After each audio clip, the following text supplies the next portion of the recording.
आज लखीमपुर खेरी में जो हुआ, पिछले हफ्ते से हम देख रहे हैं। इस देश के गृह राज्य मंत्री के बेटे ने अपनी गाड़ी के नीचे, अपनी जीप के नीचे 6 किसानों को निर्ममता से कुचल दिया और सब परिवार, 6 के 6 परिवार ये कहते हैं कि हमें पैसे नहीं चाहिए, हमें मुआवजा नहीं चाहिए, हमें न्याय चाहिए। कि सरकार पूरी तरह से उस मंत्री और उस मंत्री के बेटे के बचत में लगी रही। पुलिस और प्रशासन विपक्ष के नेताओं को रोकने में लगी थी। जब मैंने रात में वहां जाने की कोशिश की तब हर सड़क पे पुलिस थी, मुझे रोकने की कोशिश की, तमाम पुलिस के घेरे थे, नाकाबंदियां थी। जो परिवार हैं, पीड़ित परिवार हैं, उनके घरों में उन्हें नजरबंद किया गया, लेकिन अपराधी को पकड़ने के लिए एक भी पुलिस वाला नहीं निकला। अपराधी के घर में उन्होंने निमंत्रण भेजा कि आप आकर हमसे बात करिए। आपने किसी भी देश में, दुनिया के किसी भी देश में या इस देश के इतिहास में आपने कभी ऐसा देखा है कि एक आदमी 6 किसानों को कुचल दे, 6 लोगों की हत्या कर दे और उसको पुलिस निमंत्रण दे रही है कि आइए हमसे बात करिए? आपने कहीं ये देखा है? बताइए।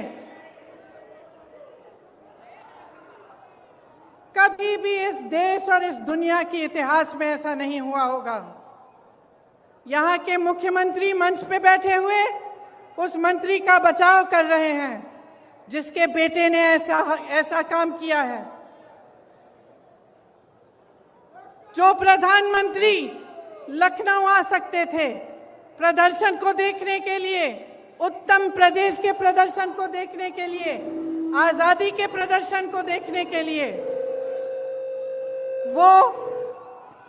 वो 2 घंटे की दूरी पर लखीमपुर खेरी नहीं जा सकते थे उन किसानों के हाथ पकड़ने के लिए, उनके आंसू पोंछने के लिए। ये आजादी किसने दी? जिस आजादी का महोत्सव मना रहे हैं, अमृत उत्सव मना रहे हैं, ये आजादी हमें किसने दी है? ये आजादी हमें किसानों ने दी है, किसान के बेटे ने दी है। इस देश को किसान ने सींचा है। किसान का बेटा हमारी सीमाओं पर खड़ा है आज भी। ये किसान के बेटे हैं जो हमारी सुरक्षा कर रहे हैं, हमारी सीमाओं पे इस देश की आजादी को निर्भर रख रहे हैं। ये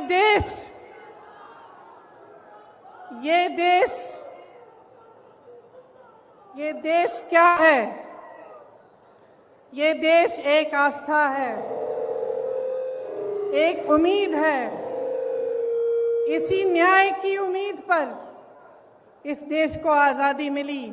जब महात्मा गांधी जी आज़ादी की लड़ाई लड़ने के लिए गए तो उनके दिल में ये था कि मेरी जनता को, मेरे लोगों को, मेरे देश के किसानों, दलितों, मेरे देश की महिलाओं को, देश के गरीबों को न्याय मिलना चाहिए। न्याय पर हमारा संविधान आधारित है, लेकिन इस देश में न्याय की उम्मीद सब छोड़ चुके हैं। तो मैं आपसे कहना चाहती हूं कि जब लखीमपुर खेरी में मैं शहीद नक्षत्र सिंह जी के घर गई, उन्होंने मुझे बताया कि उनका बेटा सीमा सुरक्षा बल में दाखिल हुआ है। जब मैं अगले परिवार से मिलने गई तो मुझे बताया गया कि उनके तमाम भाई बहन सेना में देश की सुरक्षा करते हैं।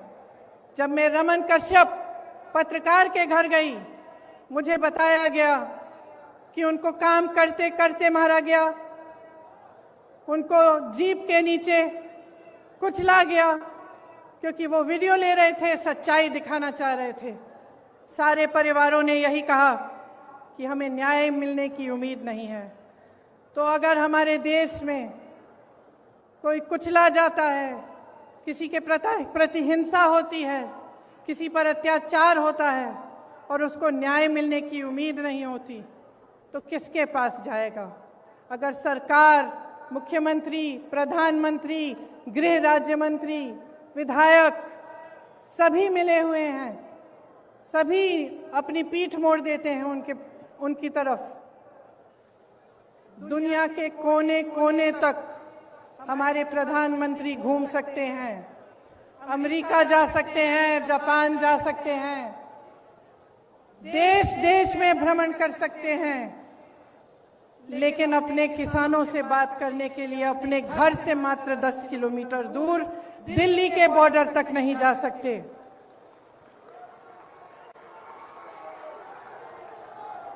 अपने आप को गंगा पुत्र कहने वाले हमारे प्रधानमंत्री ने गंगा मैया के आशीर्वाद से खेतों में फसल लहलहाने वाले करोड़ों गंगा पुत्रों का अपमान किया है। उनकी पूरी आमदनी, उनकी खेती, उनके फसल अपने खरबपति मित्रों को देने की साजिश की है। क्या वो जानते हैं कि आपके प्रदेश में किसान कितनी समस्याओं से जूझ रहा है?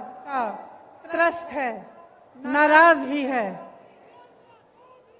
और नाराज होना चाहिए, क्योंकि जिस समय आप इन परेशानियों से गुजर रहे हैं, आप संघर्ष कर रहे हैं, उसी समय प्रधानमंत्री जी के खरबपति मित्र करोड़ों रुपए कमा रहे हैं, 1000 करोड़ रुपए से ज्यादा दिन में कमाते हैं और आपकी आमदनी एकदम बंद है। कोरोना के समय तमाम छोटे बिजनेस, छोटे व्यापारी, तमाम लोगों को अपने काम बंद करने पड़े, अपनी दुकानें बंद करनी पड़ी, अपने व्यापार बंद करने पड़े। क्या सरकार ने कोई राहत दी? कोई राहत नहीं मिली, सिर्फ आपको प्रताड़ित किया। 2 हवाई जहाज अपने लिए खरीदे 16,000 करोड़ के, इस देश की एयर इंडिया को 18,000 करोड़ के लिए अपने दोस्तों को बेच दी। एक बात उभरती है कि हाँ, कुछ हो नहीं रहा है, कमाई नहीं है, रोजगार नहीं है, किसान त्रस्त है, नदियों के पास रहने वाला निषाद त्रस्त है, दलित त्रस्त है, महिला त्रस्त है, सब त्रस्त है। लेकिन दीदी, एक बात है कि मीडिया में बहुत आता है कि हम सुरक्षित हैं, तो मैं पूछना चाहती हूं कि क्या आपको सच्चाई दिख नहीं रही है? इस देश में सिर्फ 2 तरह के लोग सुरक्षित हैं आज। एक जो भाजपा का सत्ताधारी नेता है वो, और दूसरा जो उसका खरबपति मित्र है। सिर्फ न मल्ला सुरक्षित है, न निषाद सुरक्षित है, न दलित सुरक्षित है, न गरीब सुरक्षित है, न अल्पसंख्यक सुरक्षित है, न मेरी महिला बहनें सुरक्षित हैं। इस देश में सिर्फ प्रधानमंत्री, उनके मंत्रिमंडल के लोग, उनकी पार्टी के लोग जो सत्ता में हैं वो सुरक्षित हैं, और उनके जितने भी खरबपति अमीर मित्र हैं वो सुरक्षित हैं। इस बात को सही ढंग से पहचानिए। ये देश आपका देश है, आपका देश है। इस देश को कौन बचाएगा? कौन बचाएगा इस देश को? अगर आप जागरूक नहीं बनेंगे, समझदार नहीं बनेंगे, आप इनकी राजनीति में उलझे रहेंगे, तो आप ना अपने देश को बचा पाएंगे, ना अपने आप को बचा पाएंगे। आप किसान हो, इस देश की आत्मा हो। जितने भी मंच पे नेता बैठे हैं उनको आपने बनाया है, आपकी मेहनत ने बनाया है इस देश को, ये कभी मत भूलिए।